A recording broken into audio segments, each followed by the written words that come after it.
Today's video is all about octane, or should I say octane booster.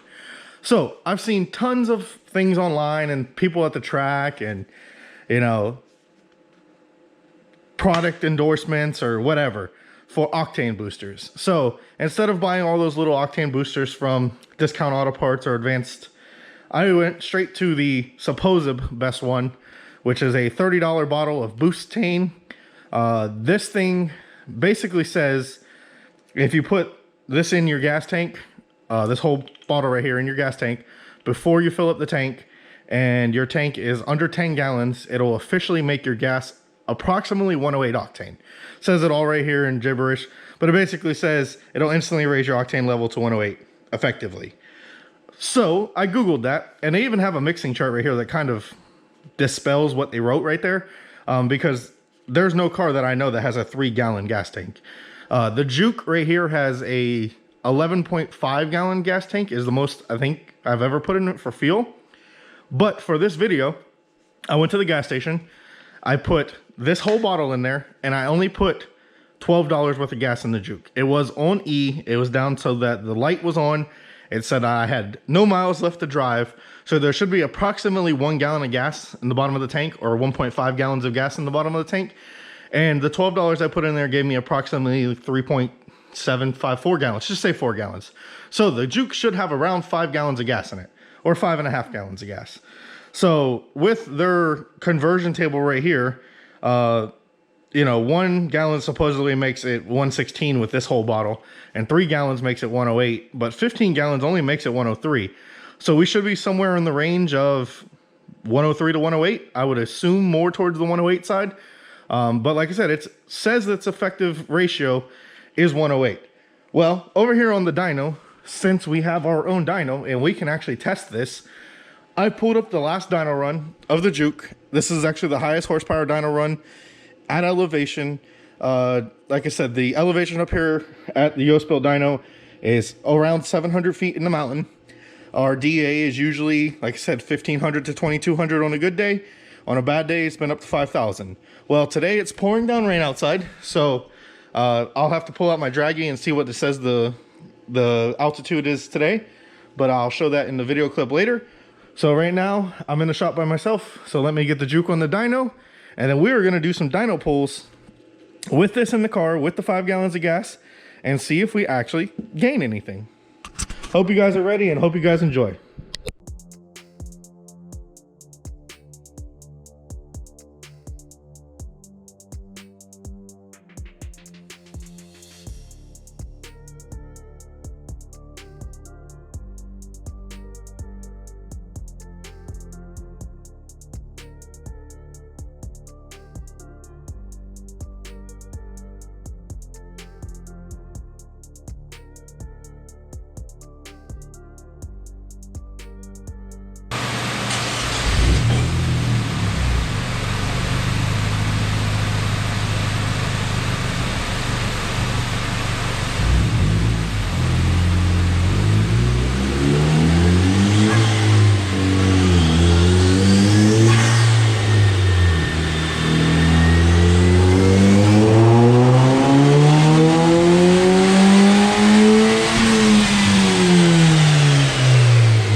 So that was the 3rd gear pull to compare it to the 3rd gear pull of the most horsepower the Juke has made on the dyno so far.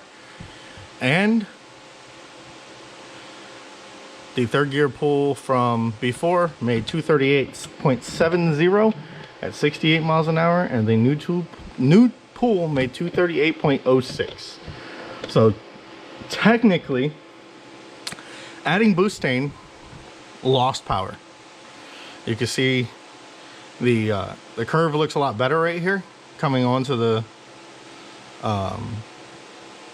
boost without the Boostane. It does hold up here a little bit better. I don't know if you guys can see that with the cursor. It does hold at the top RPMs a little bit better, which means the air feels are probably a little more happy up there. But down here under you know, peak power, the Boostane is not the way to go. It's very bumpy, and the curve is way off. And then if we add the torque, we can go right here, right here.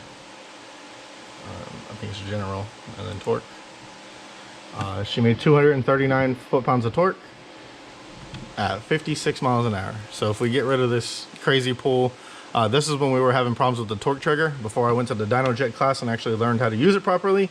So it made 18,407 foot-pounds of torque at 74 miles an hour, which is totally inaccurate.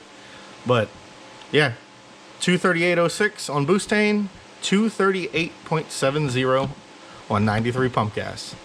So maybe if we tuned it on Boostane, I'm sure we could gain some power. Definitely believe we could.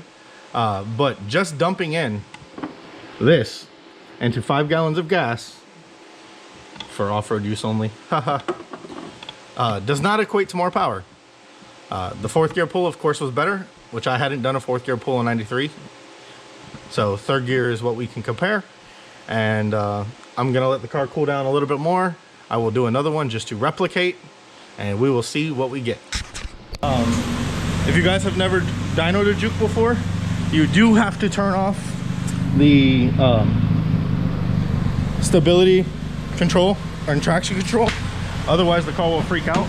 I've seen some of them where you actually have to disconnect the ABS sensors to the front wheels and turn off the dyno brake right there. Make sure the dyno is reading, air fuels are reading, tack signal is reading. As you guys can see, she's already warm. I went and got coffee with her this morning and filled her up with gas. Sport mode, traction off, 3rd gear.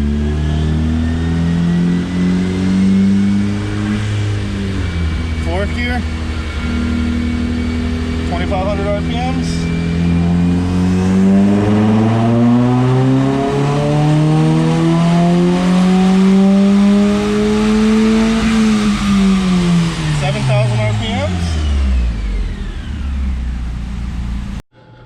So guys, we made 242 horsepower. This is with smoothing on 5 and the graph. So now we can pull up the old one, which I believe was here, which shows 238 horsepower. That was a 4th gear pull. This was a 3rd gear pull. I will do a 3rd gear pull to replicate. But first, I'm gonna give the car about, I will say 10 to 15 minutes to cool down. Turn the fans on, both of these fans. One sprays under the back of the motor, one sprays through the intercooler to give it time.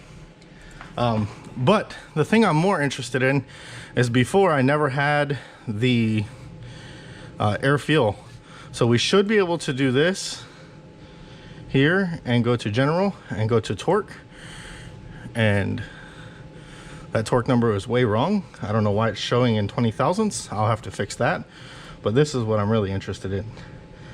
And go here, I think we go here and we click air fuel ratio. And for a direct injected motor, you can be close to the 13.0 air fuels, which is fine because you use the gas to cool down the mixture. Down low, she is very lean, which is understandable why she was kind of hesitating a little bit. But like I said, this car is tuned on 93. It is not tuned on Boostane. So the Boostane does make it pretty lean down low.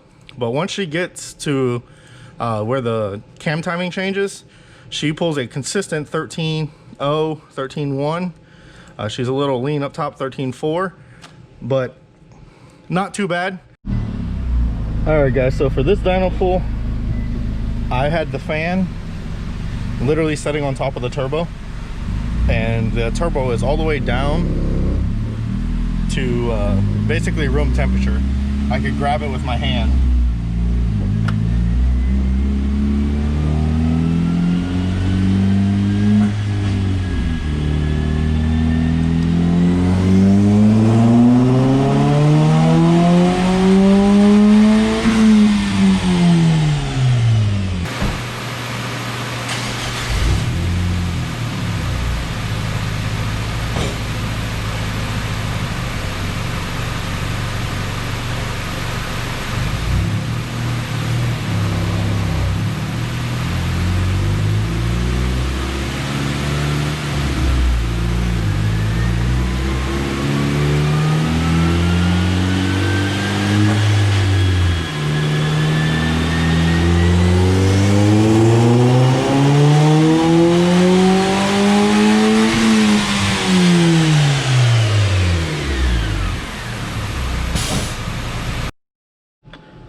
So guys, contrary to popular belief that your car performs better when the turbo is cold, as you can see, we lost a lot of horsepower. So if we go back just to the run before, we were at 238. Now we're only at 229, and we lost a good 8 foot-pounds of torque as well.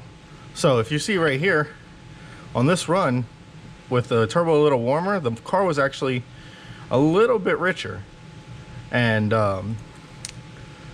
it seems that the Juke likes to be a little bit rich, because right here at peak torque is where it's the most rich at. And then you can see right here on this red pull, it actually was leaner and leaner, and then it dropped down to richer, and then leaned out, and then kind of evened out, but was still a couple, like a 1/10 off leaner. The O2 sensor is all the way at the rear of the car. It's not actually in the downpipe or the header. So these readings are going to be pretty lean compared to what they would be right after the turbo. So I'm not really too concerned with them. But on the initial hit, it spiked 15.94 air-fuel ratios. That is pretty lean. That's pretty risky. So conclusion of this test for me personally is I wouldn't recommend Boostane. The $30 you're going to spend on the bottle to make zero power, if not lose power, definitely not recommended. This is a direct injected car. This is not a port injection car. So with a port injection car, it might be a little different. But if it's just leaning the car out by upping the octane, if the tune's already spot on 93, the Boostane isn't really going to do anything. You're not, you know, the computer can only compensate so much, and as you can tell, the Juke does not like it. So I'll definitely be really nice to it. Just drive around and get this gas out of it. Put some fresh 93 back in it, and be on with my day. But yeah, $30 to basically make the same horsepower and do no gains, if not lose power, not a good day at the dyno. So hope you guys enjoyed the video. If you have any questions about Boostane or the dyno results or the air fuel ratios, I will post a link on the Facebook page for Yoast Built. I will post the graphs and everything in there. I did post a question this morning asking if anyone believed it would actually do anything. So until the next one, you guys are the greatest, and thank you for the 5,000. Hopefully see you guys at 10,000, and we'll keep carrying on. You guys are the greatest.